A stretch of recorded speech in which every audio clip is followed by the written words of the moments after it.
ਅਗਲੀ ਖਬਰ ਵੱਲ ਚਲੀਏ। ਆਮਿਰ ਖਾਨ ਦਰਬਾਰ ਸਾਹਿਬ ਅੱਜ ਸਵੇਰੇ ਗਏ ਹੈਗੇ ਆ। ਉਹਨਾਂ ਦੀ ਜਿਹੜੀ ਨਵੀਂ ਫਿਲਮ ਲਾਲ ਸਿੰਘ ਚੱਡਾ ਆ ਰਹੀ ਉਹਨੂੰ ਲੈ ਕੇ।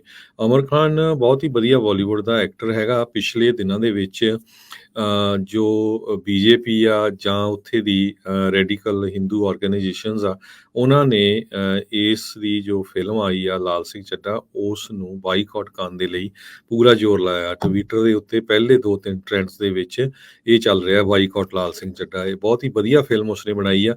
ਇੱਕ ਖੁਦ ਆਪ ਸਰਦਾਰ ਬਣ ਕੇ, ਨਕਲੀ ਦਾੜੀ ਨਹੀਂ ਲਾ ਕੇ, ਤੇ ਇਹ ਇੱਕ ਤਰ੍ਹਾਂ ਨਾਲ ਜੋ ਟੌਮ ਹੈਂਕਸ ਦੀ 1994 ਦੇ ਵਿੱਚ ਮੂਵੀ ਆਈ ਸੀ ਫੋਰੈਸਟ ਗੰਪ, ਉਸ ਤਰ੍ਹਾਂ ਦੀ ਹੈਗੀ ਆ। ਤੇ ਉਸਨੇ ਕਿਹਾ ਵੀ ਮੈਂ ਪਿਛਲੇ 48 ਘੰਟਿਆਂ ਤੋਂ ਸੁੱਤਾ ਨਹੀਂ ਹੈਗਾ ਤੇ ਮੈਂ ਆਪਣੇ ਆਪ ਨੂੰ ਬੁੱਕਸ ਪੜ੍ਹ ਕੇ ਬਿਜੀ ਰੱਖ ਰਿਹਾ ਹੈਗਾ।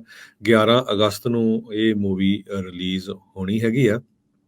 ਤੇ ਇਸ ਤੋਂ ਪਹਿਲਾਂ ਐਸਜੀਪੀਸੀ ਦੇ ਮੈਂਬਰਸ ਨੇ ਵੀ ਇਹ ਮੂਵੀ ਦੇਖੀ ਹੈਗੀ, ਉਹਨਾਂ ਨੇ ਵੀ ਇਸ ਨੂੰ ਓਕੇ ਕੀਤਾ ਹੈਗਾ। ਸੋ ਆਪਾਂ ਸਾਰਿਆਂ ਨੂੰ ਸਾਥ ਦੇਣਾ ਬਣਦਾ ਹੈ, ਕਿਉਂਕਿ ਆਮਿਰ ਖਾਨ ਇੱਦਾਂ ਦਾ ਐਕਟਰ ਆ ਜਿਸ ਨੇ ਇੰਡੀਆ ਦੇ ਵਿੱਚ ਜੋ ਇਨਟੋਲਰੈਂਸ ਚੱਲ ਰਹੀ ਹੈਗੀ, ਜੋ ਉੱਥੇ ਧੱਕਾ ਚੱਲ ਰਿਹਾ ਮਿਨੋਰਟੀਜ਼ ਨਾਲ, ਉਹ ਕਦੇ ਨਾ ਕਦੇ ਸਟੇਟਮੈਂਟ ਦੇ ਦਿੰਦਾ ਹੈਗਾ। ਪਿੱਛੇ ਜਿਹੜੀ ਉਸਨੇ ਇੱਕ ਪੀਕੇ ਮੂਵੀ ਬਣਾਈ ਸੀ, ਕਿਸ ਤਰ੍ਹਾਂ ਜੋ ਧਾਰਮਿਕ ਸੰਸਥਾਵਾਂ ਆ ਉਹ ਕਿੱਦਾਂ ਲੋਕਾਂ ਦਾ ਸ਼ੋਸ਼ਣ ਕਰਦੀਆਂ ਆ, ਉਸ ਕਰਕੇ ਇਹਦਾ ਵੀ ਬਹੁਤ ਜ਼ਿਆਦਾ ਵਿਰੋਧ ਹੋ ਰਿਹਾ ਹੈ।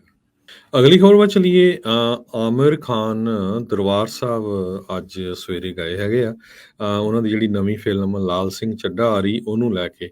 ਆਮਿਰ ਖਾਨ ਬਹੁਤ ਹੀ ਵਧੀਆ ਬਾਲੀਵੁੱਡ ਦਾ ਐਕਟਰ ਹੈਗਾ। ਪਿਛਲੇ ਦਿਨਾਂ ਦੇ ਵਿੱਚ ਜੋ ਬੀਜੇਪੀ ਆ ਜਾਂ ਉੱਥੇ ਦੀ ਰੈਡੀਕਲ ਹਿੰਦੂ ਆਰਗੇਨਾਈਜੇਸ਼ਨਸ ਆ, ਉਹਨਾਂ ਨੇ ਇਸ ਦੀ ਜੋ ਫਿਲਮ ਆਈ ਆ ਲਾਲ ਸਿੰਘ ਚੱਡਾ, ਉਸ ਨੂੰ ਬਾਈਕਾਟ ਕਰਨ ਦੇ ਲਈ ਪੂਰਾ ਜ਼ੋਰ ਲਾਇਆ। ਟਵਿੱਟਰ ਦੇ ਉੱਤੇ ਪਹਿਲੇ 2-3 ਟ੍ਰੈਂਡਸ ਦੇ ਵਿੱਚ ਇਹ ਚੱਲ ਰਿਹਾ ਬਾਈਕਾਟ ਲਾਲ ਸਿੰਘ ਚੱਡਾ। ਇਹ ਬਹੁਤ ਹੀ ਵਧੀਆ ਫਿਲਮ ਉਸਨੇ ਬਣਾਈ ਆ।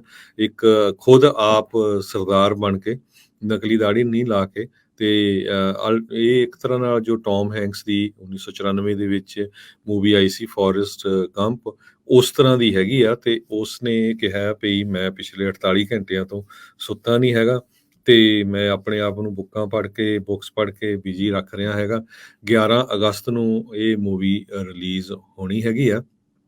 ਤੇ ਇਸ ਤੋਂ ਪਹਿਲਾਂ ਐਸਜੀਪੀਸੀ ਦੇ ਮੈਂਬਰਸ ਨੇ ਵੀ ਇਹ ਮੂਵੀ ਦੇਖੀ ਹੈਗੀ, ਉਹਨਾਂ ਨੇ ਵੀ ਇਸ ਨੂੰ ਓਕੇ ਕੀਤਾ ਹੈਗਾ। ਸੋ ਆਪਾਂ ਸਾਰਿਆਂ ਨੂੰ ਸਾਥ ਦੇਣਾ ਬਣਦਾ ਹੈ, ਕਿਉਂਕਿ ਆਮਿਰ ਖਾਨ ਇੱਦਾਂ ਦਾ ਐਕਟਰ ਆ ਜਿਸ ਨੇ ਇੰਡੀਆ ਦੇ ਵਿੱਚ ਜੋ ਇਨਟੋਲਰੈਂਸ ਚੱਲ ਰਹੀ ਹੈਗੀ, ਜੋ ਉੱਥੇ ਧੱਕਾ ਚੱਲ ਰਿਹਾ ਮਿਨੋਰਟੀਜ਼ ਨਾਲ, ਉਹ ਕਦੇ ਨਾ ਕਦੇ ਸਟੇਟਮੈਂਟ ਦੇ ਦਿੰਦਾ ਹੈਗਾ। ਪਿੱਛੇ ਜਿਹੜੀ ਉਸਨੇ ਇੱਕ ਪੀਕੇ ਮੂਵੀ ਬਣਾਈ ਸੀ, ਕਿਸ ਤਰ੍ਹਾਂ ਜੋ ਧਾਰਮਿਕ ਸੰਸਥਾਵਾਂ ਆ ਉਹ ਕਿੱਦਾਂ ਲੋਕਾਂ ਦਾ ਸ਼ੋਸ਼ਣ ਕਰਦੀਆਂ ਆ, ਉਸ ਕਰਕੇ ਇਹਦਾ ਵੀ ਬਹੁਤ ਜ਼ਿਆਦਾ ਵਿਰੋਧ ਹੋ ਰਿਹਾ ਹੈ।